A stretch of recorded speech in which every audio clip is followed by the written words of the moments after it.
All right, good morning. Good morning.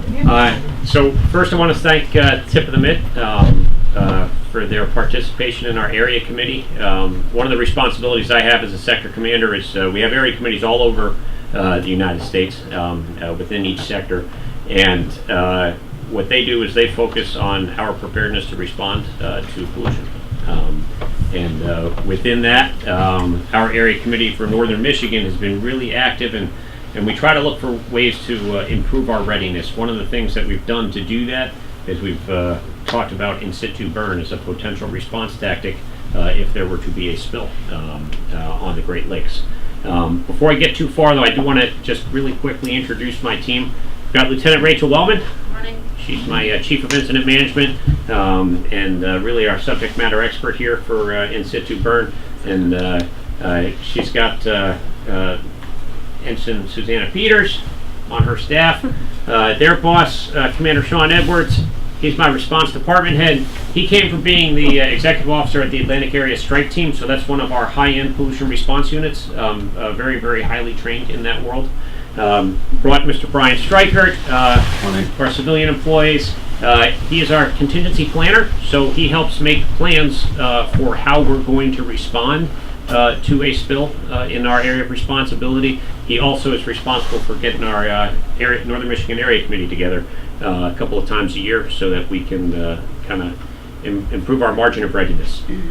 His boss, Steve Keck, he's in charge of contingency preparedness, or contingency planning, excuse me.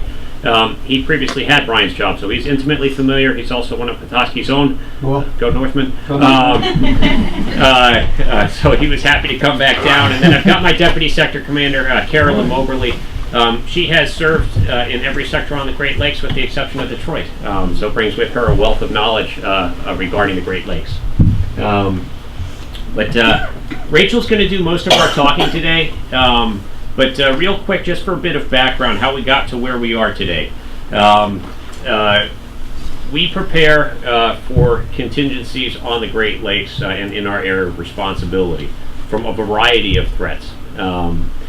We have Lakers. There's on average about 65 ships underway at any one time on the Great Lakes. A good chunk of those are in our area of responsibility, and they could have anything from 10,000 gallons to 210,000 gallons of fuel on board. So that is one potential threat, right? If they were to have an accident or run aground, something like that. We have some barges that move some product. We have pipelines. We've got ferries. We have railroad crossings and bridges, so you could have threats coming from train cars or tank trucks. 2 weeks ago we had a truck flipped on the Keweenaw Peninsula and put about 5,000 gallons onto the Sturgeon River that our partner from the EPA responded to. So there's a variety of threats there, and what we look at is what's the best way to respond to that. And there's a variety of tactics that are out there, from using sorbent booms to letting it weather off. Nature just kind of takes its course, to booming and trying to collect it and skimming. And then there's in-situ burn as a tactic. And in-situ burn is one that has not been used previously on the Great Lakes. However, we have found that through research and actual operational experience, it can be a very efficient and very effective means of removing oils from water. So we needed to take a look at that. There's specific policy in place on how to get permission to do that, so I can't just say, oh, there's a spill there, let's burn that off. I have to request permission from my boss, and the EPA has to agree to it, and the state also has to agree to it. So there's a process in place to do that. And this past summer, we set up an exercise where we kind of exercised that protocol to request permission for in-situ burn in a simulated scenario. But to get to that point, Rachel kind of ran a in-situ burn work group. Was it monthly, bi-monthly? Monthly phone calls with all of our stakeholders. So that was, folks like Jennifer from Tip of the Mitt. That was folks from the DNR, DEQ, Health and Human Services, EPA, just kind of all your little acronyms of agencies that might have a role in it. Tribal folks were very well represented as well and gave us a lot of invaluable feedback. With that, we kind of got to the point where we are today. So without further ado, I'm going to turn it over to Lieutenant Wellman, and she's going to kind of talk about what in-situ burn is, what it's not, and answer any questions that you all might have. So thank you again for having us. All right, well, good morning or afternoon now, everyone. Thanks again for having me. I kind of feel outnumbered here. We got some Petoskey folks in the room. I'm from Traverse City, so Great Lakes are very important and near and dear to me as well. So with that, we'll get started. So here we go. Here we go. So as Captain mentioned, we have many threats here on the Great Lakes, and some of them are by modes of transportation on water. Up here is a picture of the barge Great Lakes and the tug Michigan, and they transport fuel out of the Green Bay area down into Sarnia, Canada. Their pipeline there has been disbanded essentially, and so instead of doing it via road with tank trucks, etc., it's more efficient and cost effective to do it via barge. So they have this barge. It holds approximately 3.2 million gallons, and it transits essentially from Green Bay, Wisconsin, through the Straits and down into Sarnia, Canada, which is about across from Port Huron, if you're familiar with the geography down there in Lake Huron. And then here is the, the Algo Canada. It is a LNG tanker. It transports about 3,150,000 gallons of liquid nitrogen petroleum, into Sault, Ontario. So it's a Canadian flag vessel. They have a fleet of 6 that service the Great Lakes and the Atlantic coast of Canada and into the St. Lawrence Seaway there. But essentially they have 6 vessels that are transporting these products, probably about every 7 to 10 days up to 14 days, at least through the winter months. It's a little more frequent in the summer as demand signal goes up, and obviously logistically it's easier to get in and out. So that's transporting on the Great Lakes regularly. Then we have, as Captain mentioned, freight vessels. They have approximately anywhere from 100 to 200,000 gallons capacity of their own fuel for propulsion on board. It's not their cargo, it's just for their own use to transit wherever they're going.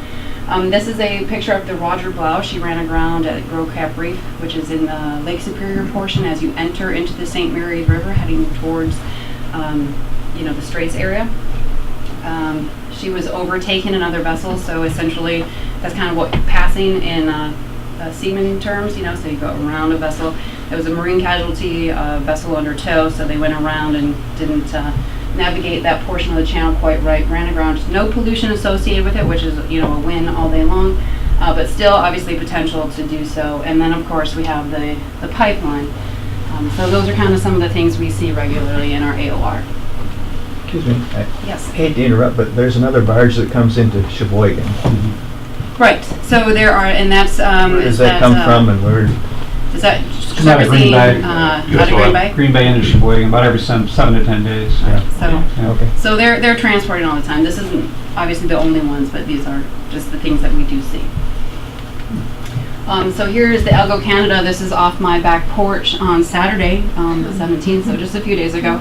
She's under escort by one of our smaller cutters, the Buckthorn, not necessarily a great ice cutter, but has some capability to move ice. And so the intent there is to keep the ice away from the hull so that it doesn't puncture it, because if that stuff becomes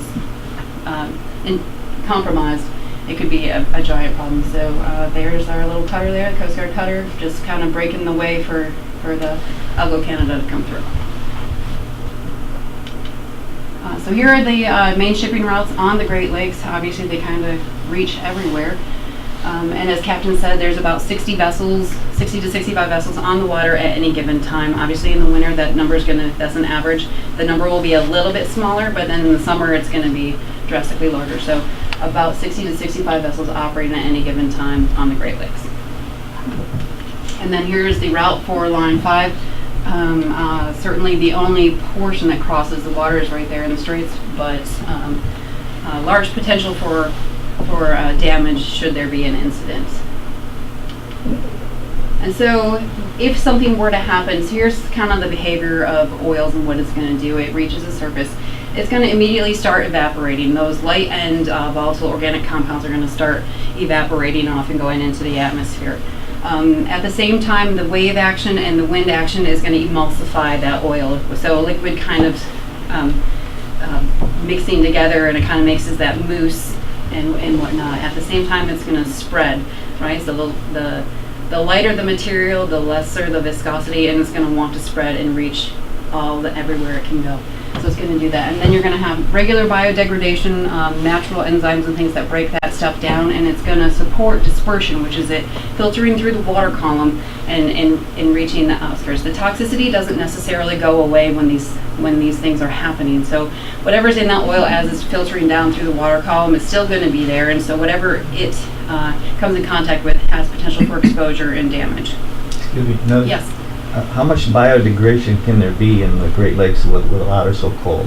It's going to be different from salt water, right? Potentially, but there is cold salt water in Alaska. A lot of the studies that are done on in-situ burn are in the northern regions, Newfoundland, North Slope, things like that. So where the water temps are actually cold, and you do experience freezing water, even with it being salt. So that's not necessarily a big concern. The water temps between the Great Lakes and the seawater isn't necessarily a concern, and they're finding that with in-situ burn, even when you ignite a surface, it doesn't impact that surface temperature either. So it may impact whatever microorganisms are there in the surface at that particular location, but in general, it doesn't have an overall effect. But do we even have the organisms to do that in the Great Lakes? Oh, sure.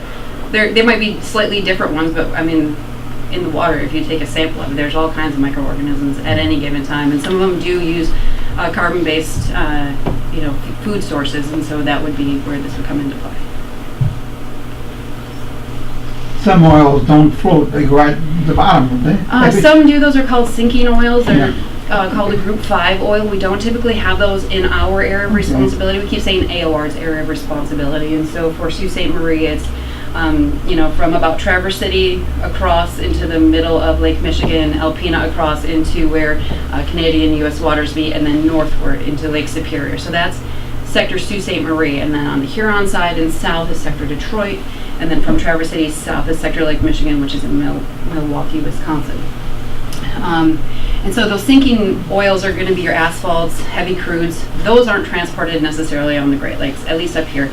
Down near Detroit, you're going to have some of that asphalt, coal, things like that you might experience, but that's not going to be here. And unfortunately, although these are all, it's one water system, being attached to Sault Ste. Marie, we really can't dictate what's going on down there. They have a different sector commander who has the authority lies with that individual and not so much in Sault Ste. Marie. We do share information, and we try to align what the Coast Guard is trying to do in our own initiatives, but obviously they have their own projects as well. So that isn't something that we necessarily will see here, but you're right, there are sinking oils, and that provides another challenge should there be an incident that involves those. So here are some guided graphics of what evaporation looks like from oils. There's 3 different types of oil. So there's the Strep Fjord crude, a Kuwait crude, and a Prudhoe Bay crude. So essentially Prudhoe Bay is kind of from the North Slope. That's going to be a heavier crude. Kuwait crude is a medium weighted crude, and then the Strep Fjord crude is a lighter weight crude. So kind of 3 different types of materials here, and if you can read the symbols, this is the lightweight, this is the medium, and then this is the heavy down here. So at time 0, right when something happens, the lighter weight is going to have things evaporate out very quickly, but then it kind of levels off at about 50% of what's there. So the overall evaporated materials are going to kind of, 8-ish hours, those are going to evaporate off, and then it steadies off from there. For the heavier ones, within 4 hours, you're looking at 20% of the material before they kind of slowly taper off, don't have the exponential growth so much. So with that, we know that those materials are entering the atmosphere at an incredibly quick rate, but there are still volatile components remaining even after 12, 16 hours. And then on this side, this is the density of the material. So time 0, obviously a lot of water is mixing in. It's reducing the density of that product, and then it levels out over time. And about 8 hours, it's pretty much the same across the board. It doesn't really much matter what the material is or the product. Is 1,000 kilograms per cubic meter, that's the density of water? That's the density of the material being measured. So No, but I mean, that at that level, that's the density of water, so anything above that is going to sink, isn't it? well, it would kind of remain stagnant, then it would have to become actually heavier than water to sink. Yeah, it looks like the one line does actually go above that. I guess maybe it does. I would have to look more into the stats that actually dictate these curves to be able to speak a little more intelligently about that. But essentially, that's where it's like you're going to have a complete mixture, Yeah. like even, you know. All right, and so then emulsification, same thing. So that's probably more so where you would see the combining of water and the oils. So here's the percentage of water content right here. And then here's time in hours, so at time 0 it's all product, and then it quickly grows, so that process is happening. The wind and wave action is going to mix that relatively quickly. But you hit about 80%, 80, not quite 90%, before at 8 to 12 hours, 8-ish hours here. And then you're going to have a slow increase after that. So it's going to mix very fast, but then once you get that 80% water content, it's pretty much going to stay in that phase. And then here is your viscosity, so the tendency for it to want to spread out. Obviously the thicker material is kind of more like molasses. It doesn't want to go so fast, but if it's a lighter end material, it's going to want to spread pretty quickly. And so time 0 again, everything's there, but with these heavier oils, they don't really want to spread as much, maybe, but these lighter oils do. So that's going to be more like a diesel type material. And that is what we see transported on the Great Lakes. That is what those freight vessels use as their own fuel for propulsion. So that's what they have in those couple 100,000 gallon capacities. So what is ISB? It stands for in-situ burn, which is from Latin roots of to literally burn in place. And so that's the idea. So the intent is to use specialized boom. It's called fire boom, and essentially it can withstand high heat so that it doesn't deteriorate when exposed to fire and flame. And you corral the material or the product, and then you introduce it to an ignition source, and it will burn. And what is burning is actually those volatile components that are off-gassing from the spilled product. Obviously, a lot of things in smoke are going into the atmosphere. What that primarily is particulate matter, and it can be assimilated to the exhaust from a diesel powered engine or truck, or your home heating fuel if you use like the number 2 home heating fuel. So essentially, that's what that is very comparable to. It's very visible. It's not very pretty. But those materials are going up in the air at a more toxic rate because they're untreated than actually burning them into a different component. And then but you do have things left over, some residues and things. Some of them are recoverable, some of them may not be, and that's really going to depend on whatever the situation presents. Whether you have the equipment to recover it, if the weather conditions allow for that in the overall operations. But from what this looks like it could be recovered if there was a vessel there that had some kind of equipment that could go out and capture that. So here are some of the byproducts of in-situ burn. So you have your oil. It's going to go up. It's going to make carbon dioxide, water, and then the byproducts. So you have your particulates. Those are of concern at the size 2.5 and 10 PM 2.5 and PM 10. Those are the sizes of the particulate matter. That's what that actually stands for. And so those are the areas of concern for human exposure. Then you have your organic compounds and then other gases. Here we go. So your pHs, you're probably aromatic hydrocarbons. Those are bad for you if you are being exposed to them. But what they do, they go up high and then they fall out. So obviously closer to the burn, they're going to fall out in heavier concentrations, and then lesser so as you extend away from the burn in the direction of the wind, right? The way the wind is pushing it. So out here would be considered a safer place to be versus here because the concentration is going to be higher. You have water vapor and then the lighter gases. Those are going to go up in kind of any direction, but essentially they go up and all the way out. They're not really falling out. They're just continuing to go. Then you have carbon dioxide and other heavy gases, so they're going to rise and fall quickly because they are heavy and they'll bring back down. Some of them cycle back through and they have things that they can initiate into the fire system, and some will just fall out. And then you have your organic gases, your also organic compounds. and carbonyls, etc., that kind of just go out with the burn. They don't necessarily go quite as high. So here's the fallout distances for some of those products, and these are all based out of Alaska using North Slope crude, so a little bit heavier than some of the stuff we see here, but the data is actually important, and they use different size burns, so 2,500 square feet, a 5,000, and a 10,000. They added some seasonality into this because that will definitely play a fact. What the atmospheric conditions are, humidity of the air, sun, heat, those things all impact the rate of evaporation and weathering of the product itself. So they applied those summer, winter, and they did it in 3 locations. The Cook Inlet, which is up in towards, like between Kodiak, up in towards Anchorage. The North Slope, which is up, at the top of Alaska. And then they did a comparison there. So in Cook Inlet, the wind speeds 8, 16, and 23 knots. The North Slope, same winds applied. On land, if you see here, this is in miles. The dot isn't showing up real well, but at 8, it was within 0.6 miles of where all the particulate matter fell out. At 16 knots, 1.5. So it sent it down a little bit further, but still within 1.5 miles.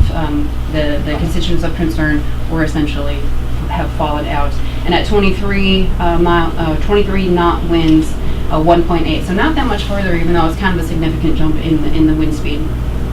So that was the summer months. And in the North Slope, overland, we're looking at 0.6 for all wind speeds. So I think probably because it's colder, a little bit heavier air there, it fell out a little bit sooner. But then if you look over water, it was all within 0.6. So about a 1 kilometer or 0.6 miles, all of that material had fallen out.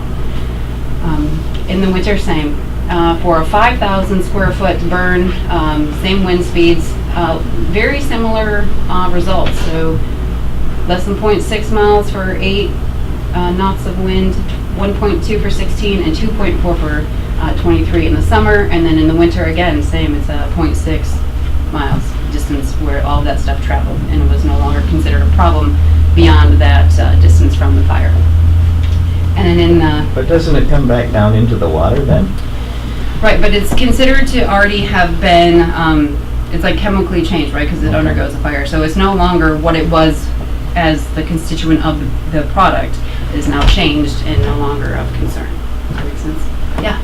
When you're saying that it's falling out, isn't it like soot that's falling? Like would fall Essentially, over? yes. So like if this happened in the Straits, that would be falling on either shoreline over, say, Well- Mackinac Island? Potentially, if it's within 0.6 miles of where the burn is occurring. Now, if there was a spill immediately next to or adjacent to the island, probably not a good idea to burn right there, right? So obviously there are some things to consider, but if it's, the pipelines are actually on the Lake Michigan side of the Mackinac Bridge, right? So if the wind and water are pushing it even further west, we're already west of the island and the bridge essentially, and so if that were a more appropriate location to burn, it might be something that's a little more realistically considered versus right next to Mackinac Island. Probably not a good idea. If that makes sense. But then again, even at a 10,000 square foot burn, over water 0.6. So that number hasn't changed at all. It doesn't matter your location, your seasonality, or your wind speed. So within just over half a mile, all the bad things are essentially no longer a threat, and anything beyond that is considered to not have those exposure concerns. So what does that mean? Well, let's look at that. So to your question here, this circle here is a 2-mile radius. This is the Mackinac Bridge here. This is I-75 going north, coming south. So within 2 miles, if anything were to happen there, a quarter of that distance would be the area of concern. It's not going to reach land. The plume probably would be visible, but the components of it that would be harmful to human or animal health are going to be considered mitigated or alleviated by the time it got to here. So this circle here is 2.5 miles. So you're getting into St. Ignace there, just barely touching Mackinac City on the south side. So those would probably be your immediate areas of concern. And then this last ring, that's a 5-mile circle. So we're still not touching that much land, but you can see it does encompass much of Mackinac Island. So those are areas of concern. But if you're talking that 0.6 mile range, you have quite a good buffer there, should it be happen in the Straits. Now, obviously, this is centered around the Mackinac Bridge, but the pipelines are actually a little bit west of there. So if you can imagine the circle, it would probably be in mostly open water. It doesn't show. Anyway, so there's some ring just for visual reference. Here's the population densities in those areas, and I apologize. This is from 2010 census data. This 2000. The 2010 census data was not depicted in this fashion, though I don't expect it has changed too terribly much. But if you see, so 1 to 10 persons per square mile in most of the northern lower and the upper peninsula, and then lesser so as you get up into here. Obviously, Petoskey's a little heavier, Traverse City's a little heavier, but those people that do live in these areas, not that they're not populated. Obviously, Mackinac City in the summer is going to be busy. Same with St. Ignace and Mackinac Island. But if we know how many people are here and we can establish a notification mechanism, whether it's a shelter in place or evacuate or something along those lines, we know how to reach these people, and we know, generally how many people we're dealing. So, to prove that these the constituents of concern from either a burn or the products themselves, regardless of your mechanism to clean up a spill, we use what we call SMART monitoring protocol, and this is for air sampling purposes. And so it means special monitoring of applied response technology. So this is a technology aside from mechanical recovery or some of the sorbent materials that Captain Broz mentioned, that can be employed should the need arise. And so what it does is provides consistent, real-time, scientifically based data to inform those operational decisions. So if there is an area of concern, levels are too high for a particular, whether it's one of the particulate matters that are too big, and the concentration is too high, or one of the VOCs or some other thing that causes a health concern. We understand, like, okay, that's happening here. We can't have workers in that area. We have to change our tactics, etc. So this is what we do here. So here's a slew of air monitoring equipment. EPA has a cache of this. Our strike teams have a cache of this. There's 3 strike teams, one in Atlantic, they're in New Jersey, the Gulf, which is in Alabama, and the Pacific Strike Team, which is in California. So we have 3 strike teams. They each have their areas to respond. They have a cache of equipment like this that can do this real-time air monitoring to make sure that nothing is going awry. So here's one of the kind of smaller compound pieces of equipment. And so this measures PM1, PM2.5, PM10, and then overall particulate matter in a given area. And so it does that by taking the scattered light and refracted light and provides those measurements. But the ones that of concern are the PM2.5 and PM10. And so this information will be given to not only the sector commander as the FOSC, the Federal and Scene Coordinator, but then also the SSC, the Scientific Support Coordinator.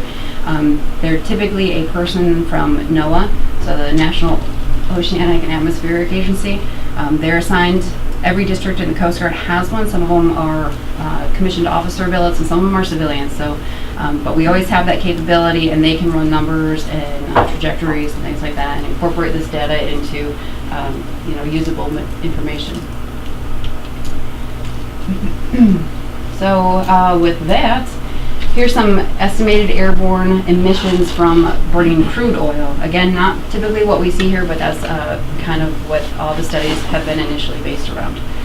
So smoke particulates, the 2.5 and the PM10. Here is the level of concern, the threshold, 35 micrograms per cubic meter. For PM2.5 and PM10 is 150 micrograms per cubic meter, so that's kind of your maximum threshold. If you exceed that, then you need to shut it down. Now, granted, that's over a 24-hour period. So the range at the burn site, 0 to 2.4, that's from diesel, and then PM10 is 850. So that's a little high, but that would be information that the FOSC would use to say, okay, if this were happening, we would have to cease that operation. And then 1 kilometer downwind, so no data, not detectable for in-situ burn, and then for PM10, it's 86. So drastic reduction in that 1 kilometer, so that 0.62 miles or 0.6 miles. So your pHs, your polyaromatic hydrocarbons. Here's your OSHA threshold, 0.2 micrograms per cubic meter. At the burn site, it's 0 to 13.1, so it does exceed the threshold. But then 1 kilometer downwind, there's undetectable. There's no data there for the ISB. Carbon dioxide, well, there's some for you. But OSHA standards 5,000 parts per million. So you have 26 to 543 parts per million at the burn site, and then less than 32 at that 0.6 miles downwind. And then you have your noxious gases and vapors and things like that. So let's go OSHA 5 ppm. You got 2,000 ppm at the burn site, and then less than 1.2 at that 0.6 miles away. 5,000 parts per billion per OSHA for the NO2s. So you have 0.1 to 0.6 at the burn site, and then 0.1 downrange. Carbon monoxide, OSHA is 50 parts per million per 8 hours for your permissible exposure limit there. You have 139 to 145 at the burn site, and then that's parts per billion. And then not much change downwind, so that's one thing of concern, but that's carbon monoxide, right? And then you have your VOCs, your volatile organic compounds. OSHA is 500 parts per million. At the burn, you're 2.6 to 8.3, and then downwind 1.3, 1.6. So largely below any kind of thresholds downwind at that 0.6 mile range or 1 kilometer. You said though that if something went over a limit that you would shut it down. How would you shut off a fire?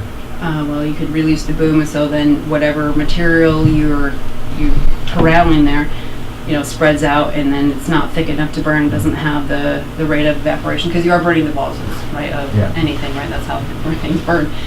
So you can do that. You can tow the boom, and it just essentially pulls water over top of it, and you extinguish it that way. There's a few different ways, and then the industry is very well versed in how to do this. Not all of oil spill response industry can do that, but those that do it know the different mechanisms, and they would use the most appropriate form at the time should that be of concern. And it is relatively quick to do.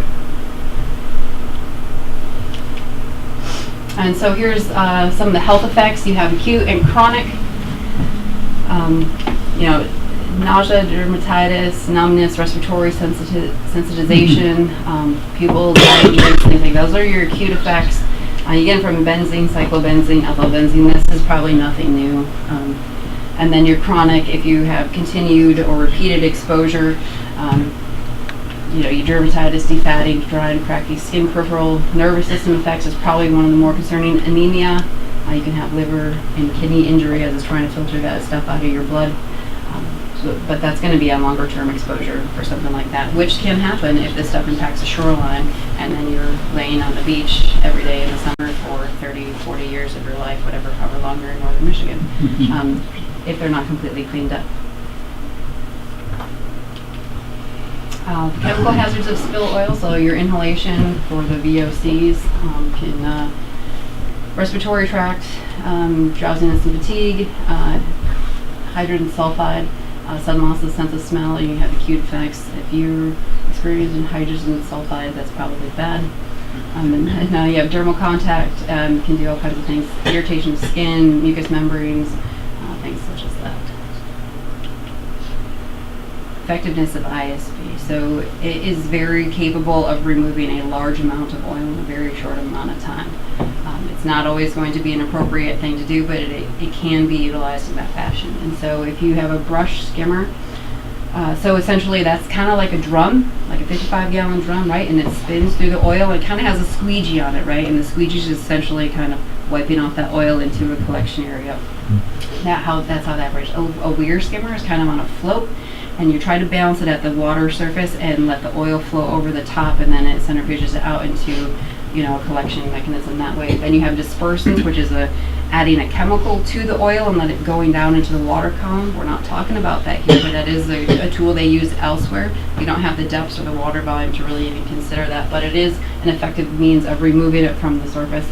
And then we have in-situ burn. So if you look at that, the drum with the squeegee on it, if you will, 7.5 hours clean, you're getting 8 tons an hour. The rear skimmer, 1.5 at 40 tons an hour. Dispersion's 0.2 is 75 tons per hour. And Situ Burning, 0.2 hours, 12 minutes, 356 tons. I mean, that's what that would equate to. So very effective if you can collect it and corral it. And of course, it's time sensitive because we know it's going to spread and emulsify and do all those things. So that's with a light crude. Heavier crudes, but still 0.3 hours, 238 tons per hour. And then the bunker C, that's going to be like your North Slope heavy stuff, 0.3, 238? 38, yeah. So essentially the same. Much more effective, or in means of time anyway, than the mechanical means, which is what we would employ to date. And then here's some of the specifications of ISB. So you have your gasoline and diesel. That's probably going to be largely what we see here, or some of your light crudes. I don't even know that we have any medium. But burnability, very high to high. Ease of ignition, ignites very easily. Flame spread, it spreads throughout that burn, so it's efficiently doing it. It's not like over here and the fire is not spreading to the overall product. It is burning it. And then millimeters per minute. So for you're looking at 3.5 to 4, depending on what you're looking at. The sootiness, so it's medium to high. But again, so your home heating oil and your tanker trucks, your tractor trailers, things like that. So they equate the burn plume to the exhaust from those. So they are very sooty, and we know that. Obviously, we don't have filters on an in-situ burn like you might in your home heating equipment. But efficiency, though, if you look at that, 95 to 99%, 90 to 98%, pretty high. Your light crudes, it's high burnability, it's easy to ignite. It spreads pretty well, so that's a good thing. You're going to burn about 3.5 millimeters per minute. It's a high sootiness, and you have 85 to 80 or 98% efficiency range. Some of these other crudes and things, we could go through the entire table if you want, but again, mostly, they say ice, we have low burnability. Ice doesn't burn very well, if I recall, but it could be used as a tool to corral any oil if it were to happen in the winter. But essentially, burns well. Well, the products we will see, they burn well, they light well, they burn it off quickly and very efficiently. Yes? Once you corral it, what's your ability to move it from it being corralled? Can you move it away from shorelines and islands? You can, given the environmental conditions, if they're favorable, but essentially what it would do, essentially you just move very slowly and you pull the boom with it. Now the thing is, you move too fast, the boom skirt that goes below the surface is going to flap out, and it can go underneath. If you go too fast, it can splash over the top. So it would be a balance of wind and waves, and then the speed of whatever vessels are corralling that product. Theoretically, yes, it can be done, but it might be difficult to do. We did it too, Rach, with herding with the water cannons in the Straits. So you Right, talk so about yeah, that. you could take Yeah. essentially like a fire hose, water cannon, what they're called, and spray it towards an area that you want it to be in. Obviously, that's going to add water into increase your emulsification, which might impact your ignition time, but again, still shouldn't change the components within the oil. It just takes a little longer, a little more heat for them to actually ignite. How do you ignite the oil? So they have specific igniters, right? And they are long duration, high heat, kind of just like a burning log. I don't really have all the details about it, but you light it and you put it in there, and it will just go. At multiple locations, or do you?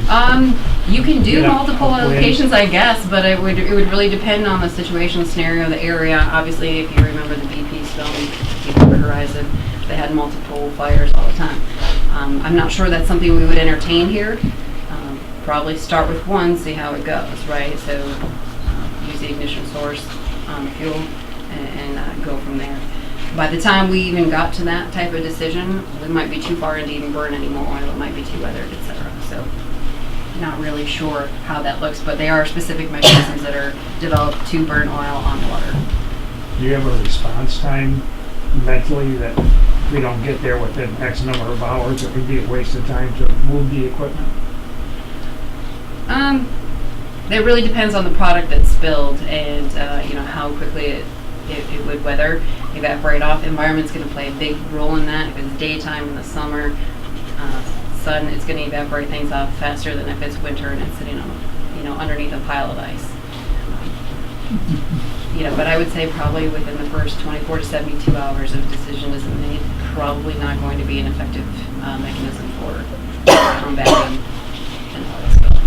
Those tests that they did up in Alaska, did they find that the fire created its own weather pattern when it was large They enough? didn't. I believe that's been brought up before, but it didn't create its own weather pattern as sometimes you see with controlled burns and things like that. That wasn't an issue on the water.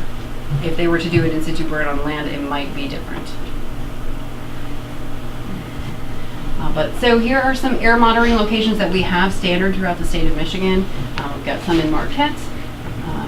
Here, kind of, Emmett, Charlotte, Sheboygan County right there, and then over towards Alpena and Rogers City and things like that. So these typically operate 1 out of every 6 days. They're not necessarily all on the same cycle. These would not be sufficient to monitor an in-situ burn. They may detect something, but probably not since we're talking they're beyond that 0.6 miles. That was a concern that the state and the DEQ had. If these monitors, had a hit for something above whatever ambulatory background levels are supposed to be, what would that mean? So essentially they would be penalized by the EPA for exceeding air quality standards. And so, but what we've determined is that that's probably not going to be an issue. So here's just more in Marquette, Alpena, up here, just where they are. So overall, the water quality, it doesn't, in-situ burn does not add more, bad components to the water than the product does itself. What it does is actually remove some of them. It may change some of the constituents of concern, but it doesn't add anything necessarily negative to the water column or anything worse than what the unburned oil would do. Organic compounds are not detected, so that's actually a positive. Organic compounds are very detrimental to the ecology, human health across the board. PHAs are not detected as well, and so the overall toxicity is not increased by burning the oil. And so the toxicity of remaining residues are much less than the original product. So in that picture with the burn and the boom, and then the residues on the side, the residues are much lesser threat than that raw product than before. And so that's something to consider when you're talking ISB. Obviously, there's a lot of things that go into this, but it is a very effective response tool, and it can be used if a decision is made quickly. On the other side is that if we don't burn, that doesn't necessarily mean we don't do anything. Obviously, we would still respond, use mechanical recovery, skimmers, weirs. There is quite a cache of equipment throughout the state to be employed pretty much relatively immediately. All vessels and facilities are required to have a vessel or facility response plan, and it outlines what that is, and it's all per Code of Federal Regulations. It's all outlined in that. So they have response times that they have to meet. So it might be 8 hours, it might be 10 hours, depending on their material and what they have. So they're expected to be able to meet those. So the mechanical recovery and things like that would happen, but you can't necessarily collect it all. If you read reports and things, they say, 20 to 40% is a successful recovery. So where did the others go? Well, it hit your shoreline, and now you're digging everything up. And as you all know, the entire state of Michigan is very sensitive for plant, aquatic life, and things like that. So it's very detrimental to, dig up some of those shorelines and those plants and disturb those nesting areas and popping grounds and things like that. And so, if you don't employ all your tools, there's a greater chance of the impact throughout the state. If you're not aware, the water throughout the entire Great Lakes system essentially goes everywhere else within a 3-day period. And so whatever's in Lake Michigan is going to cycle all the way around back to Lake Michigan in about 3 days. of the stage effect. It kind of slops this way and then it goes this way. We don't have tides necessarily, we call it sage. And so that's just how much the water is really moving. And so, you know, it might be going this way for a day and a half and then the water is shifting the other way, so now it's going that way. So you might have sensitivity is going towards Washigaon's Point, you know, up here in northern Emmet County, but then all of a sudden it's going to backtrack and go towards Mackinac Island, Babo Island. So very short amount of time, but it has the capacity to hit a lot of area, a lot of sensitive area and important area, both economically and ecologically. So there's that. So if you have any questions, feel free to ask them now, but you don't have to ask them now. You can always contact me here or Mr. Strikert, who again is our contingency planner and helps you know, write out what we're going to do in the event of X, Y, or Z. So there's his information as well, and we can leave the cards, but yeah. Have you done some scenarios about pipeline coming up the frozen surface? What might you do? Have you thought about it? I'm sure you have. What do you mean the pipeline? Well, Pipeline say the pipeline broke underneath the bridge and came up and floated around underneath the ice. Like right now, what happened right now? the oil. Oil and ice. So yeah, so we've done some oil and ice long-term studies. I think it's a 5-year program, and they did studies here in the Great Lakes and in Alaska. What we found is that those mechanical skimmers, the drum weirs, and the rope mops, that's kind of like a mop and it soaks up the oil, and then you try to squeegee it off and then set the clean mop back out.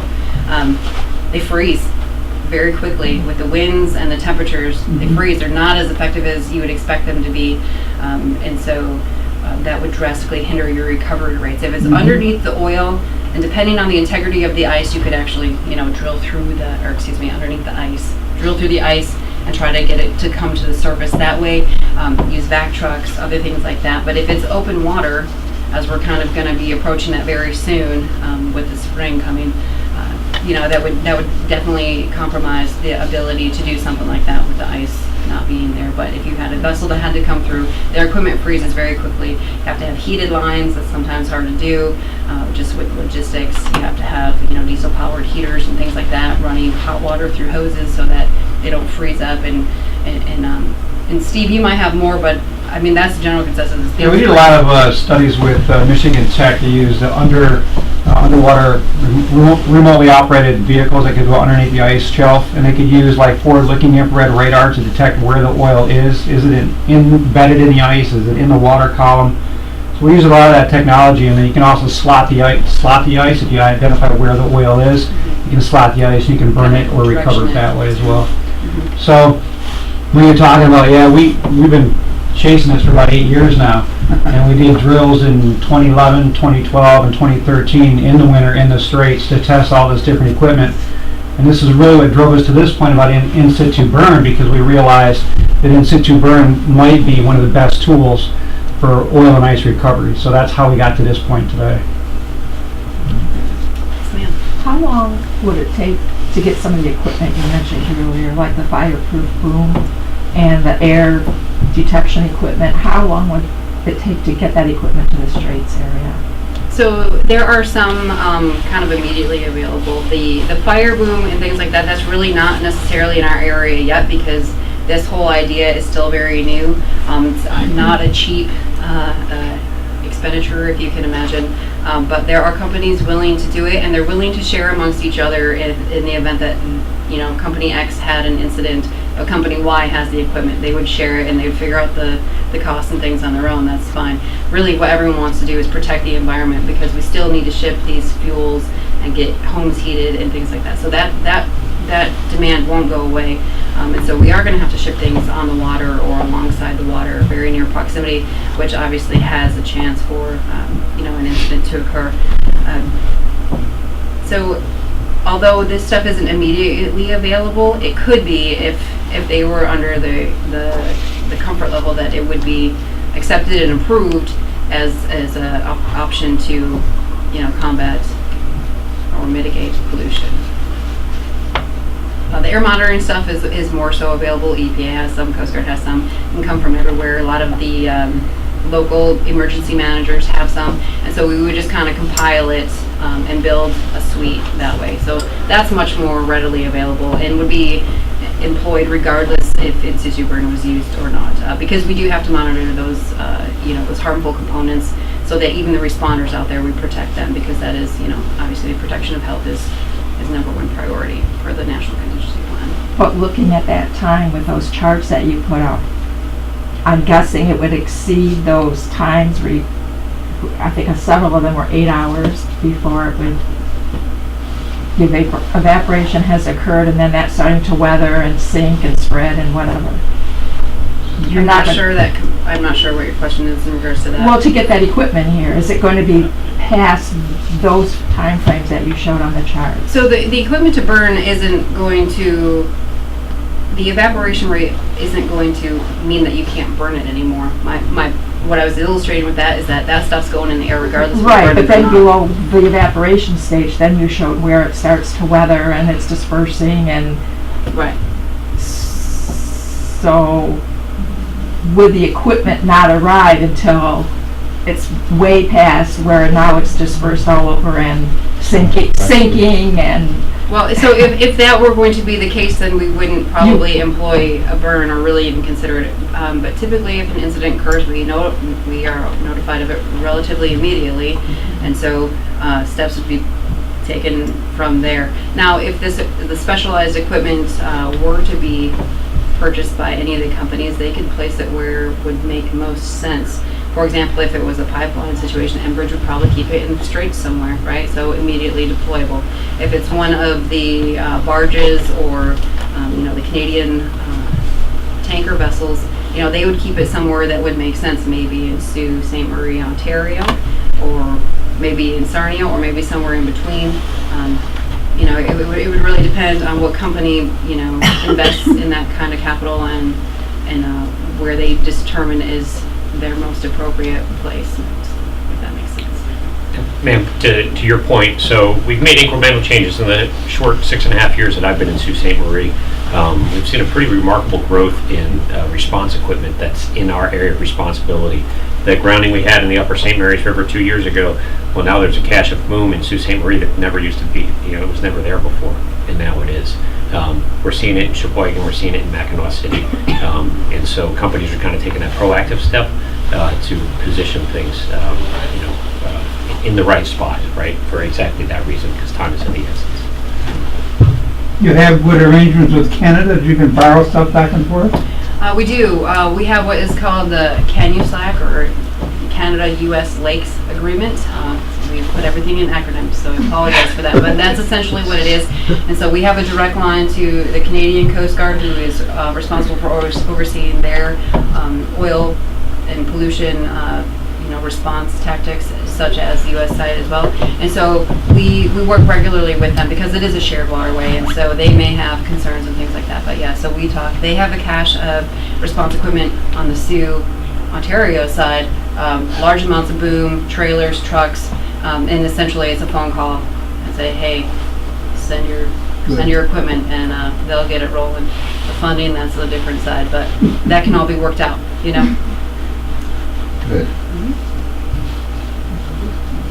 Anything further? Would you ever do one of these burns without having containment by a boom? Potentially. It has to be, certain thickness, really, essentially, to sustain a burn. So if we had that, or if it was encapsulated in ice or something like that, that would be ideal. But if you have that thickness and you think it's appropriate, that's fine. You can use, regular hard boom, ocean boom, etc. But it's just not going to withstand the heat like a fire boom. But you wouldn't be able to reuse it; it would be destroyed and have to be disposed of. If the weather was conducive to burning, there was no... I would probably largely rely on the industry or the company that would be conducting the burn. Obviously, it's being overseen by the Coast Guard from a regulatory standpoint, but they'd be the experts in actually executing that. So I would default to them on the feasibility and the success that might have. Sir. there are a lot of ifs in this whole thing, and I guess the bottom line is it'd be best if there were never a leak at all. Absolutely. I think no one wants to see any of this happen because that means something bad happened, right? Well, and we know that Line 5 is not absolutely vital to Michigan's economy, and there are alternatives to it, so let's shut it down.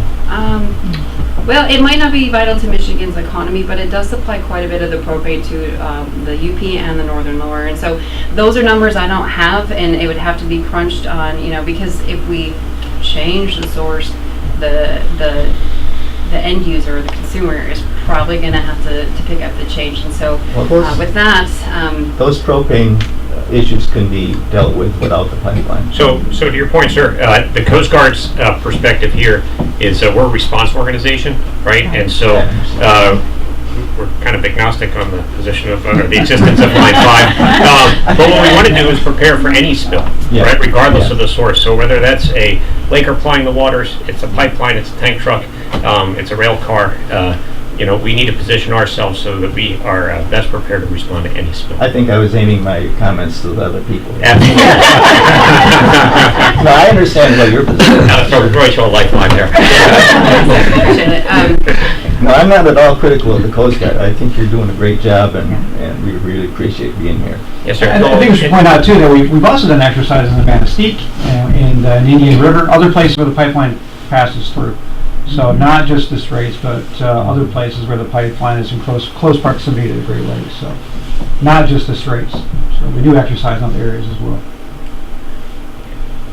I wonder if there was any data collected out of the Second World War. Anytime you look at the Pacific battle, there was always oil on the water, and it was always burning. Right. The historian in the back. Yeah, we were just talking about the other day. I mean, they used to sink, several ships a day coming out the East Coast during World War II, particularly in the beginning of World War II when we didn't turn our lights off on the shorelines, and it made a beautiful silhouette of the ships coming out of the harbors. It's a great question because the captain and I were discussing it the other day. You're right. Generally, they went up in flames. I'm sure the data's out there somewhere. I'm sure the Navy has some information on that. And I think that's something we probably want to probably look into. Did they track that? I don't know. But, but I guarantee the Navy has some data on it still today because it's still potential today because we still move product across the ocean. So yeah, I think we're going to dig into that and talk to the Navy on that. Maybe some of this stuff does exist. So I'd like to know. Wouldn't that have been heavier bunker oil in the days of the steamers as opposed to the diesel fuel? But they were also hauling avgas, aviation fuel over to Europe and all kinds of different products. So you didn't want to be on one of those tankers when they got hit by a torpedo. It's a bad day. I remember they used to practice swimming. Oh yeah, push out of the way, right? Surface. Are there any other questions for us? Say if you have a spill in Indian River, and who's responsible for that? So the way we've drawn the jurisdiction, right? So if it's not on the water itself or the immediate shoreline, if you're sitting on the beach, that would fall to the EPA. It's considered inland. The rest of the stuff is the Coast Guard. And so depending on where the lines are, they would be the lead. It doesn't mean it wouldn't be a joint response. They would just, have the responsibility and the authority to direct whatever needed to happen. However, the responsible party pays for the cleanup. That's important to point out. Yeah. That's not tax dollars. That's the responsible party's responsibility. And the other piece there to note is Ralph, who couldn't be here with us today, but we work together in running our area committees. He's got one for the inland zone, and we've got one for the coastal zone. For practical purposes, we meet on the same day in the same location. So we capture the biggest crowd that we can. And we routinely communicate, and if we have a spill, so he had a spill up in the Keweenaw, which is his area of responsibility, but Ralph is based out of Traverse City, so he called us and said, hey, can you serve as the first federal official on scene until I can get you a relief? And we've done the same thing with him before where, hey, I've got a Sheen reported at a marina in Elk Rapids, and he says, hey, I saw the report that you got a Sheen at this marina. I'm 3 blocks away. You want me to take this for you? Ralph, that would be great. Because otherwise we're coming down from the Silt, and that just takes time. Well, if you're 3 blocks away, the public expects kind of a one government approach, and so that should be fairly transparent to you all, but there will be a federal FOSC there kind of over unforeseen things. What kind of problems do you have if you get an oil spill in the Detroit River and stuff is flowing down? I mean, is that I can't speak to their area of responsibility. They have an area committee though that is very you catch active. it, it's going. Right, there's a significant current there. There's a big current. And there are, we talk about the St. Mary's River and we exercise in that, in our plans and in other venues. Current is similarly challenging there. And so those are things that we can exercise towards. We speak with our oil spill response organizations to kind of discuss and game out, hey, what tactics would you employ? It's still a water response that we got to figure out how to manage. That's interesting you asked that, because that's exactly what our exercise is this summer, well, this fall, September, up in Manistee. We've used Enbridge. We use the pipeline because it crosses over there in Manistee, and we're utilizing CN Rail now for our exercise coming up. And one of the issues that we are facing that they're working through right now is that current. They figure if something does drop into the water, if the train derails and releases its product, they're looking at 11 minutes from the rail bridge to entering Lake Michigan. So it does move fast. So actually both Enbridge and CN are looking at means to mitigate that. And on the river, that'd be a tough place to do a burn. Well, you wouldn't do a burn. You wouldn't do a burn. Yeah. You'd have to, if anything, you'd have to wait till it got out in the big lake, right? But yeah, they're looking at ways of how do we collect that? How do we stop that from flowing down, or do we want it to flow? Otherwise, it's going to get stuck up on the water. So that's stuff that they have to work through. Guys have a tough job. Now, if we could just all go to wind and solar. Wind and solar, yeah. But I know we had that discussion here in the city about doing that, and someone said, well, how many windmills would we need just to run the Petoskey? And it was like acres of windmills. So maybe we're boxing ourselves into a corner here, but you guys are people that can sort of mitigate our consumption of oil and gas. So I appreciate that. Absolutely. A great deal. Any other questions for me or my staff? Good job. Thank you.